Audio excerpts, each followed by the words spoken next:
Tahimik ang probinsya ng San Isidro. Hindi ito yung tipong probinsya na dinadagsa ng turista. Walang sikat na beach, walang magagarang resort. Pero iyon mismo ang dahilan kung bakit pinili ni na Marco at Liza na doon magbakasyon. Pagod na sila sa ingay ng Maynila. Gusto ko lang ng katahimikan, sabi ni Liza habang nakasakay sila sa lumang van papasok ng baryo. Ngumiti si Marco. Sigurado ka, baka maboard ka. Umiling si Liza. Hindi, kailangan ko to. Hindi na nagtanong si Marco. Alam niyang may pinagdadaanan si Liza kahit hindi nito sinasabi. Pagdating nila sa baryo, sinalubong sila ng malamig na hangin at kakaibang katahimikan. Hindi yung normal na tahimik, yung parang may kulang. Walang batang naglalaro, walang aso na tumatahol. Parang pinipigilan ng lahat. Ang tutuluyan nilang bahay ay nasa dulo ng isang makitid na daan. Lumang bahay ito, gawa sa kahoy. May malapad na balkonahe at mataas na puno sa paligid. Dito tayo? Tanong ni Liza, medyo nag-aalinlangan. Airbnb daw to, sagot ni Marco. Mura, pero maganda reviews. Pagbaba nila ng van, napansin ni Liza ang matandang babaeng nakatingin sa kanila mula sa kabilang bahay. Hindi ito kumikibo, nakatitig lang. Ngumiti si Liza para bumati, pero hindi gumanti ang matanda. Sa halip, pumasok ito agad sa loob. Ang weird naman, bulong ni Liza. Probinsya vibes lang, sagot ni Marco. Pero kahit siya, parang may naramdaman. Pagpasok nila sa bahay, agad nilang napansin ang kakaibang lamig. Hindi natural, parang may aircon kahit wala naman. Ang lamig, sabi ni Liza habang kinukusot ang kanyang mga braso. Siguro dahil kahoy ang bahay, sagot ni Marco. Pero may isa pang bagay, amoy. May bahid ng lumang kahoy at parang basa. Habang inaayos nila ang gamit, napansin ni Liza ang isang pinto sa dulo ng hallway. Medyo nakaawang, madilim sa loob. Marco, ano to? Tanong niya. Lumapit si Marco. Tignan ko. Binuksan niya ang pinto. Walang laman. Isang maliit na kwarto, walang bintana. Pero sa sahig, may gasgas. Parang may hinila at may bakas ng parang dugo. Uy, napaatras si Marco. Baka kalawang lang yan. Hindi nagsalita si Liza. Pero hindi na siya komportable. Unang gabi nila. Hindi makatulog si Liza. May naririnig siya, mahinang kaluskos. Parang may naglalakad sa labas ng kwarto. Marco? Bulong niya, walang sagot. Mahimbing ang tulog ni Marco.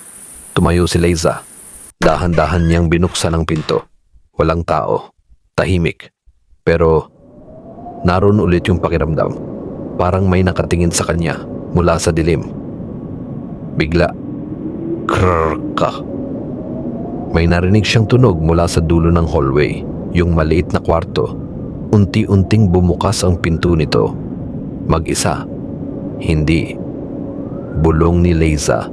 Napaatras siya, pero parang may humihila sa kanya papunta ron. Parang may gustong ipakita. Kinabukasan, nagpasya silang lumabas. Gusto ni Liza na magtanong sa mga taga roon. Lumapit siya sa isang tindahan. Ate, yung bahay po sa dulo, matagal na po bang pinapaupahan yon? Tahimik ang tindera. Tumingin muna ito sa paligid.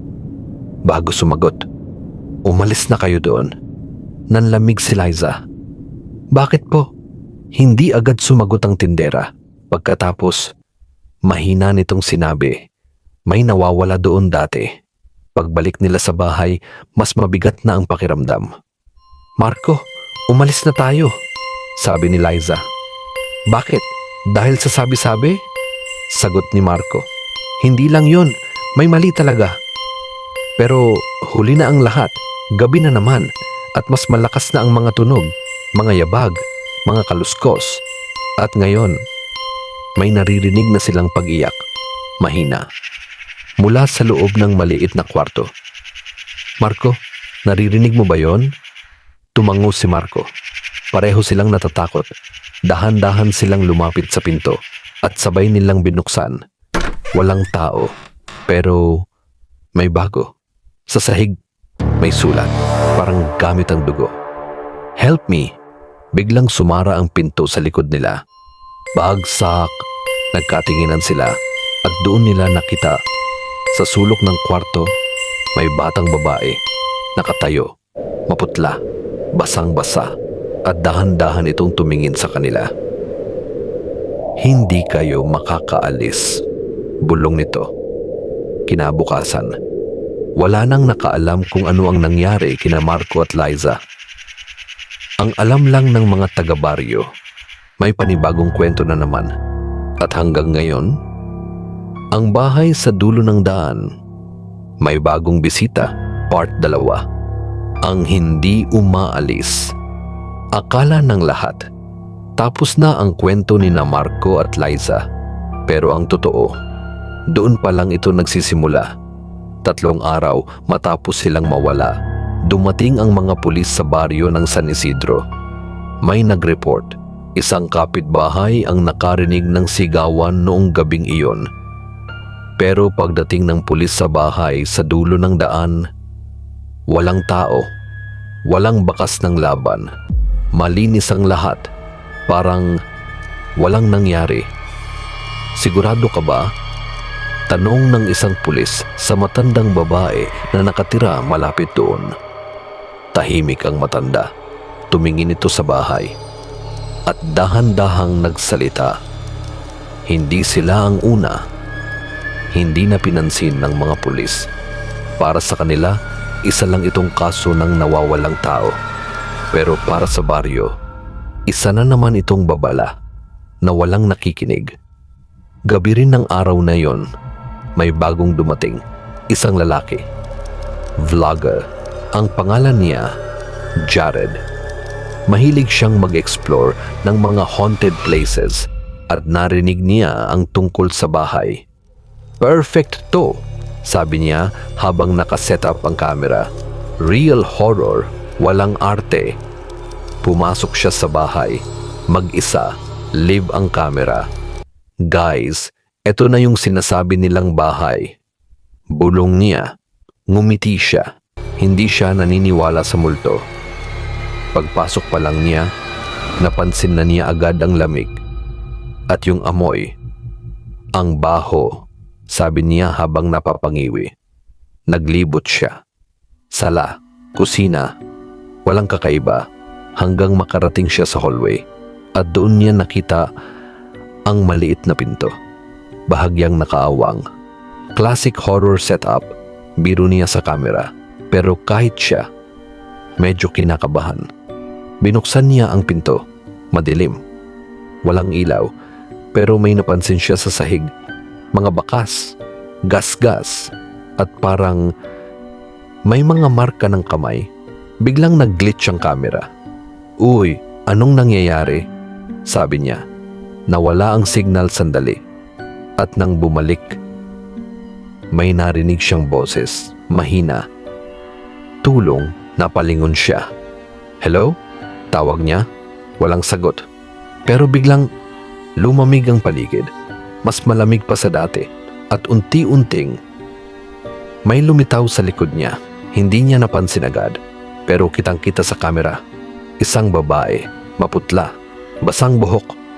Nakatayo sa likod niya, si Liza. Guys, may narinig talaga ako? Sabi ni Jared. Unti-unti siyang lumingon at doon niya nakita na paatras siya. Ano yan? Pero hindi gumalaw si Liza. Nakatitig lang. Pero ang mata niya, hindi na mata ng tao. Biglang nagbago ang boses niya. Bakit kayo pumapasok? Kung hindi rin kayo lalabas. Napatakbo si Jared palabas ng kwarto. Humihingal. Hindi ito prank, hindi ito prank. Paulit-ulit niyang sabi. Pero paglabas niya sa hallway, iba na ang itsura ng bahay. Mas luma, mas madilim, mas bulok. At sa dulo ng hallway, may dalawang anino, si Marco at yung batang babae. Dahan-dahan silang lumapit.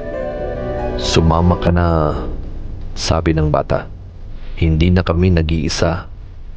Napaiyak si Jared. Hindi na siya makalabas. Kahit anong gawin niya, paikot-ikot lang siya sa loob. Hanggang sa biglang tumigil ang kamera. Kinabukasan, natagpuan ang kamera ni Jared sa labas ng bahay. Naka-record pa rin. At ang huling footage ay isang eksena. Nakatayo si Jared sa gitna ng kwarto. Nakangiti. Pero hindi na siya ang kumokontrol sa katawan niya. At sa likod niya, may tatlong anino. Isa, dalawa, tatlo, at may pang-apat. Isang bakanting espasyo na parang naghihintay pa. Simula noon, mas dumami ang nawawala, pero mas kakaunti ang nagtatanong. Dahil sa baryo ng San Isidro, alam na nila ang totoo. Hindi multo ang nakatira sa bahay. Ito ay isang bagay na nangunguha ng tao para hindi na ito mag-isa. At kapag narinig mo ang bulong sa gabi, sumama ka na. Huwag kang sasagot dahil baka ikaw na ang susunod. Chea Part 3. Ang pinagmulan, pinakamadilim. Bago pa man mawala sina Marco, Liza at Jared, may kwento na ang baryo ng San Isidro. Matagal na. Mas matagal pa kaysa sa mga bahay na nakatayo ngayon. Noong unang panahon, may isang pamilya na nakatira sa lugar kung saan nakatayo ngayon ang bahay sa dulo ng daan. Tahimik sila, hindi nakikisalamuha, at bihirang makita. Ang ama, laging wala. Ang ina, hindi lumalabas. At ang kanilang anak na babae, walang nakakausap. Pero gabi-gabi, may naririnig ang mga kapitbahay. Hindi sigaw, hindi iyak, kundi mga bulong. At parang may kausap. Isang gabi, may batang nakasilip sa bintana ng bahay. At ang nakita niya, hindi niya na nakalimutan. Sa loob ng kwarto, may batang babae, nakatayo sa gitna, nakangiti. Pero hindi siya nag-iisa, may kausap siya. Pero walang ibang tao. Sumama ka na sa akin, sabi ng bata. Hindi na ako mag-isa. Biglang nagsara ang kurtina. At mula noon, hindi na muling nakita ang batang iyon. Ilang araw ang lumipas, biglang nawala ang buong pamilya. Parang bula, walang bakas. Doon nagsimula ang takot. Pero ang hindi alam ng karamihan, may natagpuan sa ilalim ng lupa. Sa mismong lugar ng bahay, may lumang hukay. At sa loob nito, may mga buto. Hindi lang isa, hindi dalawa, kundi marami. At lahat, mukhang bata. Simula noon, pinatayuan ng bahay ang lugar para raw matakpan ang nangyari, para makalimutan. Pero mali sila dahil ang nasa ilalim, hindi patay. Ito ay isang bagay na matagal nang naghihintay. Hindi ito multo, hindi ito kaluluwa. Ito ay gutom, at ang paraan nito para mabuhay ay mangakit. Gamit ang anyo ng bata, gamit ang boses ng tulong, hanggang sa may sumagot. At sa bawat taong nawawala, mas lumalakas ito, mas dumadami, mas nagiging totoo. At ngayon, hindi na ito nakakulong sa bahay. Minsan, naririnig ito sa panaginip.